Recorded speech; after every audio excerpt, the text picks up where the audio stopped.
What's going on, everybody? I just want to know who is to blame. That's the talk of the town right now. I've seen a bunch on Twitter today, social media all over the place. Like I talked about in yesterday's video, stock market's kind of having a rough last month and a half. We're down. All the gains that were made since the election have evaporated from the stock market, so we're back to where we started on that. And like I said, the talking point right now is whose fault is it that the economy looks bad? And obviously, as you would guess, Republicans are saying it's Biden's fault. He set us up. Trump's trying to fix it. And Democrats, liberals, whatever you want to call, are saying, look at Trump. He's crashing the economy.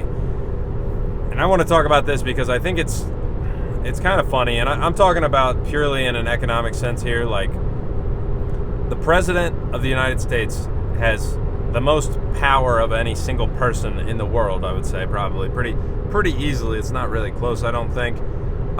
Economically, though, I don't think they have the most power, not even the United States. I think the Fed holds that, and then Congress is probably after them as far as who has the most power to control the way the economy of the United States goes. But it's funny because we're always, that's just the way it is. That's the way it is. Everybody's trying to find who's to blame, whose fault is it, somebody to point the finger at. Like I said, the stock market's down right now, and just like that. So it just so happens it's Trump's fault, or it's Biden's fault, or whatever. In reality, I think with almost everything, it's the answer's somewhere in between there. We are at the point, I think, where we're reaching a cyclical top of stock market economic conditions where we're going to rotate down into a little bit of a recession. Before I got on here, I was curious, and I Googled it real quick, hit up Grok, the XAI thing, to list out all the recessions. And basically, we have a recession every 10 to 15 years, pretty much like clockwork within the last 100 years since the Great Depression in the 1920s, or the late 1920s into 1930s or whatever. We've had one every 10 to 15 years, pretty much on schedule. My lifetime, I guess, we've had COVID, 2008, 2001, and then obviously I wouldn't have been born yet besides that. So we had .com in 2000 and 2001, 08, the housing crash, which lasted, 2 years or so, roughly. I don't know when the technical recession ended, but the downturn was pretty long.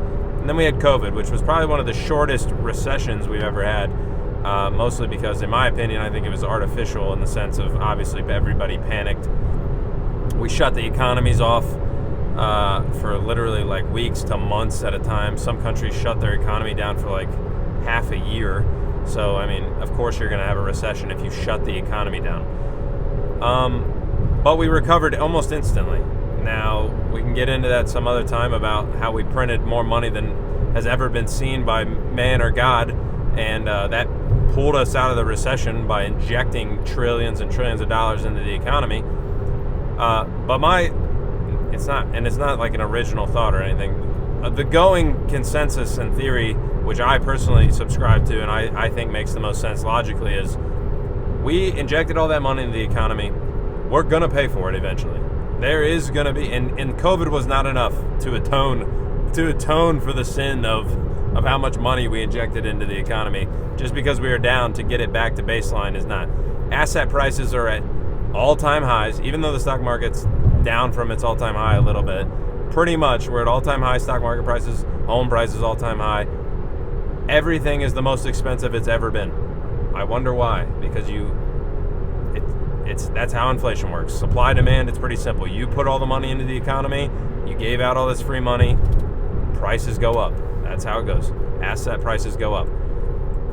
Now, we might be on the rotation back down. Like I said, one of these cyclical things, because we kind of like, COVID was a black swan. I would say that doesn't really count. Obviously, it's a pandemic. It wasn't like a financial situation that happened that caused it, but it doesn't matter. We're here now.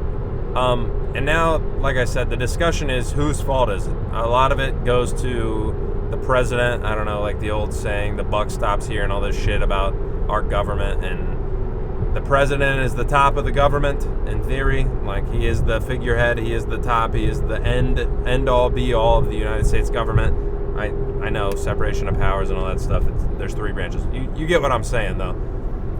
He is the person people look to in the sense of who's the leader of the United States. They don't look to Congress. It's the president. So people want to blame somebody. And as of right now, Trump is the president, so he's catching the blame.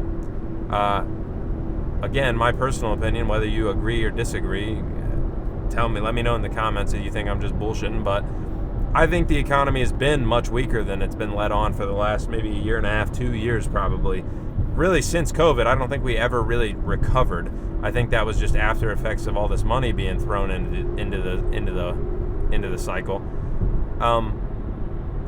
And we really didn't have a strong economy. We just they kind of duct taped it up and propped it up and made it look better than it really was, in my opinion. Like, to this day, we still have a strong job market. Everything's great. Well, we'll see about that in a little bit. Like I said in yesterday's video, the GDP estimates coming out of the Fed are dropping precipitously.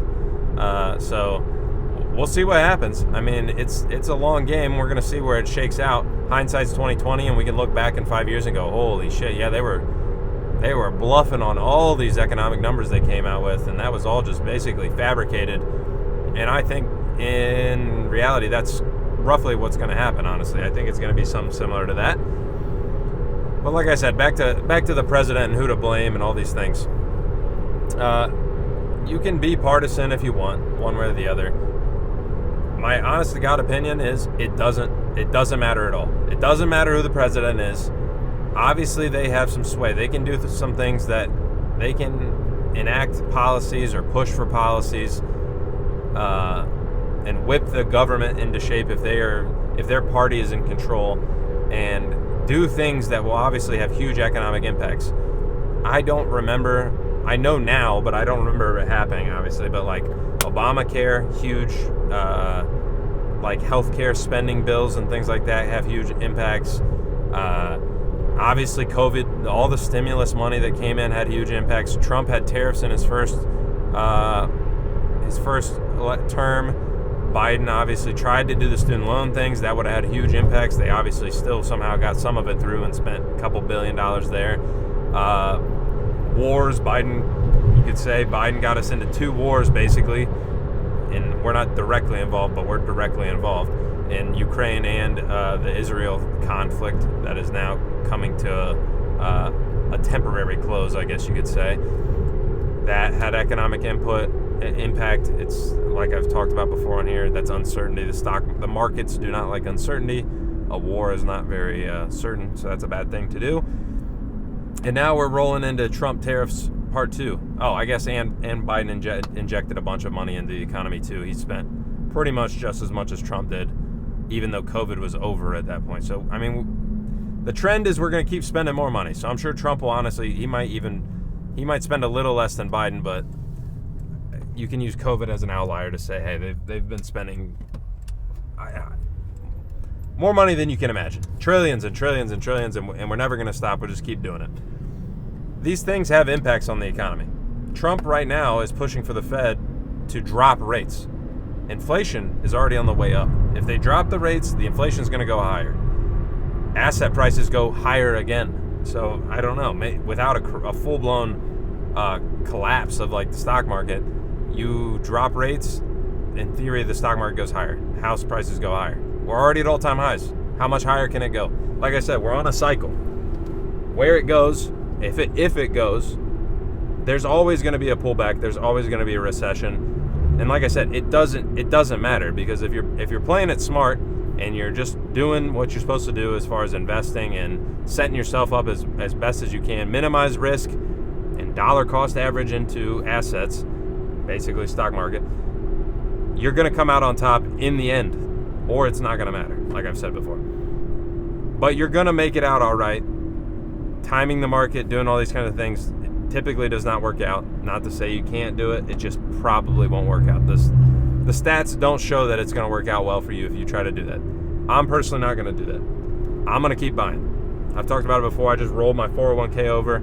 Stock market's down. As soon as that 401k rolls in, I'm putting a quarter of it right into VTI or whatever, an overall index fund, Vanguard index fund. And then every couple of months from then on, I'm dropping 10,000 more into it until the 40,000 is gone. So four times I'm gonna just buy a big chunk, or maybe every other week I'll buy $2 or $3 grand or something like that. But I'm just slowly, steadily gonna buy. If we're going down the whole time, I'm just lowering the cost basis each time I buy. That's fine with me. Doesn't matter. When we come back, it doesn't matter. In the end, it doesn't matter. I'm not gonna try to time it because I don't have time to time it, if that makes sense. I don't have time to pay that much attention, and even if you do have that much time, it doesn't always work out. But I wanted to ask anybody who's watching this, if you're a person that's looking at this and being like, well, if Biden wouldn't have fucking did this or blah, blah, blah. Look, you might be right. There's plenty of things that you could be like point to that's like, hey, if you wouldn't have done that, you're screwing things up by the decisions you're making. Yes, but you don't really have any control over that. So just control what you can control and get ahead regardless. It doesn't matter. There's ways to get ahead no matter who's the president. Yes, it sucks. Obviously, if Trump did something insane and put us into World War III, or when Biden was president, if he would have done something crazy, and there's obviously outliers that can be like, holy shit, that's way beyond the purview of what I'm talking about. But economically, we're in the cyclical nature that is the U.S. economy, and the way we inflate the currency away, and the magic the Fed tries to pull behind closed doors on how we manipulate our economy. Doesn't matter who the president is. It matters a little bit. We can say that. And I don't want to say that you're an idiot if you just think, oh, well, it's the president's fault, this and that. Because, like I said, they have impacts too, and there's nothing wrong with being an idiot. I'm an idiot sometimes as well. But that's not the thing. I talk about politics and finances on this channel, so I'm obviously going to talk about even minute things that the president's doing here or there. There's obviously going to be impacts. The Doge shit, Trump's trying to cut federal money, they're spending back. That's going to have an impact. How big of an impact remains to be seen. Net, I think it's a good thing to do, but some people might disagree. Who knows? It doesn't. If you disagree with me, it doesn't matter. It doesn't mean that you can't be investing in the stock market right now on the way down and benefit in the long run 10, 20 years from now and you be in a good position. You don't have to agree with me politically to make headway financially, I guess is what I'm trying to say. And I want to know what you guys think, if it's really that big of a deal or not, because I just think it's funny every time we go through this whole process of, hell, oh, Biden had a great economy. The numbers were showing the economy was great. No, it wasn't. The whole time it was not good. I don't think, personally. And now that Trump's the president, the economy is crashing. There's studies that show this. I'll try to maybe link one in the description below, where it's like you can do it Republican or Democrat. The Democrats, because Biden was in, thought the economy was great. And they're telling you the economy's great. And then Trump gets elected, and now the economy's shit. In 2 months. It just magically has went all to hell in 2 months. It's not how this works.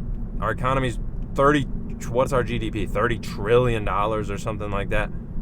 You don't steer a ship that fast, that big, that fast in 2 months. Like I said, you could start a war and really you could do stuff that would happen, but we haven't seen that yet. So I don't know. You guys let me know what you think.